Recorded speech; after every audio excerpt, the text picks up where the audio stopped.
If we lose control of our arsenal, we lose any hope of preventing the entity from launching. We are out of time.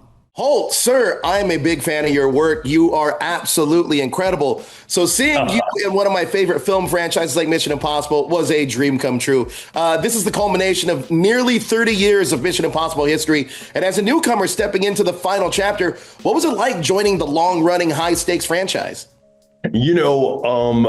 I thought that it was a really exciting opportunity. Obviously, this franchise is one of the most iconic in Hollywood history. Tom is one of the biggest movie stars in the world. I think Chris McQuarrie is one of the most talented writer-directors out there. And, you're going to reach an incredibly wide audience.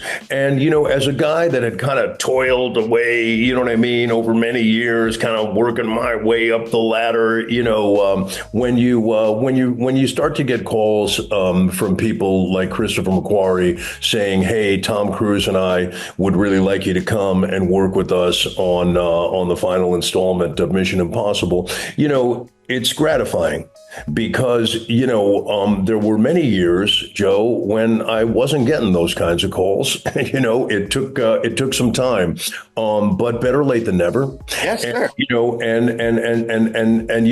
A wise man once said that the most important thing is not how long it takes a man to get to his destination. The most important thing is that he gets there. Yes. And sometimes, when success comes a little later in life, it's sweeter in a way because you get to feel like you earned it, like you deserve it. You worked for it. You waited for it. You sweated for it. And now you're there on one of the biggest movies in the world, with one of the biggest movie stars in the world, and with one of the best writer-directors in the world. So, if that's not success, it's going to have to do until the real thing comes along.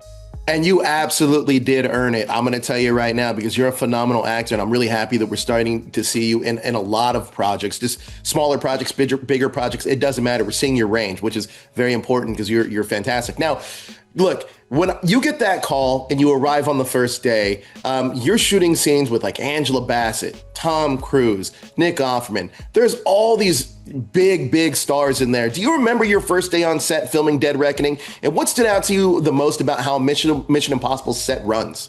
It's a great question. I mean, look, Tom and Chris work super closely together. And so sometimes, you'll be set to shoot a scene and the assistant director will come over to you and say, "Hey, wait a beat. Tom and Chris are reworking some of the dialogue, and maybe a couple of hours might go by, and then suddenly they'll come with new pages. And fortunately for me, I'm a quick study. I've been doing this a long time, and sometimes people that aren't in my business will say, "How do you remember all those lines?" It's like a muscle. It's just like you go to the gym and you work out. The more you do it, hey, guess what? The heavier weight you can lift. And so after many years, I can read something a couple of times and I know it. So right. And if you've kind of like made choices about who the guy is, and Chris was very clear with me about, like how he envisioned the character and why he thought I was the right guy and how I was going to contribute to the narrative and all those things. And so, I didn't mind, you gotta roll with the punches. It's different on every movie. Every director has his own way of working. And, you can't show up and say, "Oh, well, that's not how David Fincher does it," or "That's not how Guillermo del Toro does it," or "That's not how Guy Ritchie." No, you're with Christopher McQuarrie and Tom Cruise, and this is how they do it. Right. And so, when in Rome, right? To use a sports analogy, if you play for the New England Patriots and then you get traded to the Dallas Cowboys, you can't show up in Dallas and go, "Well, this isn't how we did it in New England, guys. Hey, guess what? You're in Texas now, buddy, and this is how we do it here." So, you gotta be light on your toes. You got to be flexible. You got to be able to move and to zig and to zag, and hopefully, if you do that, you'll find moments that really work, that are memorable, and that the director is going to see in the editing room and say, that moment has to be in the movie.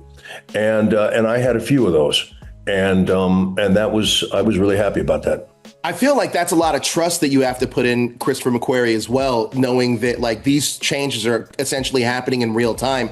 You have to adjust, get the performance, and you have to trust his vision that that's the direction we're going. So, that's a pretty cool insight. So thank you for that. Now, I do want to talk about your character, Secretary of Defense Bernstein, because I feel like he's the real anchor in all the middle of this chaos. Can you talk about bringing that gravity to such a big action film and action franchise like Mission Impossible?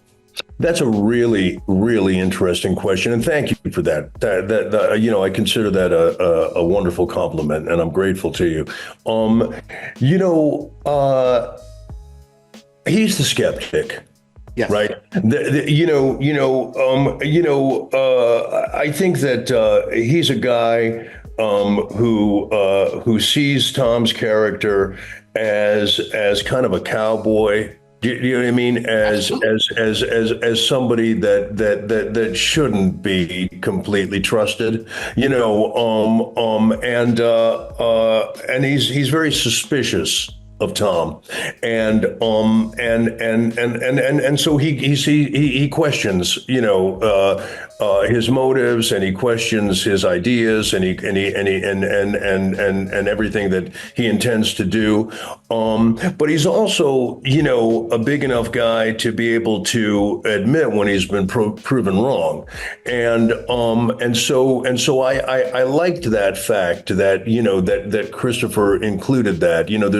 There's a line at the end of the film where I say he did it. The son of a bitch actually did it. That was a line that was added very late in the process. And this is what I mean about staying light on your toes and being flexible and allowing and trusting Christopher McQuarrie and his tremendous talent. And if you give yourself over to that, you're gonna find little moments that are really, really, like fertile, dramatic territory to explore, and that's what made it fun to be with Chris. Is that sometimes he'll get an idea, say, "Hey, Holt, I just thought of something. Try one like this." And it'll be perhaps something very different than we've been doing a moment ago. And suddenly you'll go, "You know what? That's it. I love that. Let's go with that." Okay, Chris. That's what we'll do. So, we had a really, really positive experience and a great working relationship. He was very kind to me, very generous with me, and we became friends.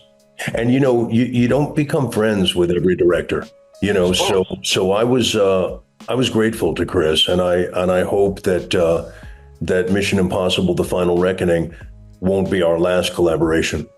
I hope not, too. All of you guys, you, Tom, Chris, you guys are all at the top of your game right now. Thank you so much for your time, Holt. You're absolutely incredible. I can't wait to see you. Hopefully, Waterfront season 2, sir. That show's coming, buddy. It's coming. Harlan Buckley is not finished yet. Yes, that's what I love to hear. Holt, thank you so much for your time, man. I appreciate it. It's a pleasure. Nice meeting you. You too. Take care, sir. Ma'am, we are the only nation on Earth with the power to attack the entity. And now we're the only nation in the world with the power of choice.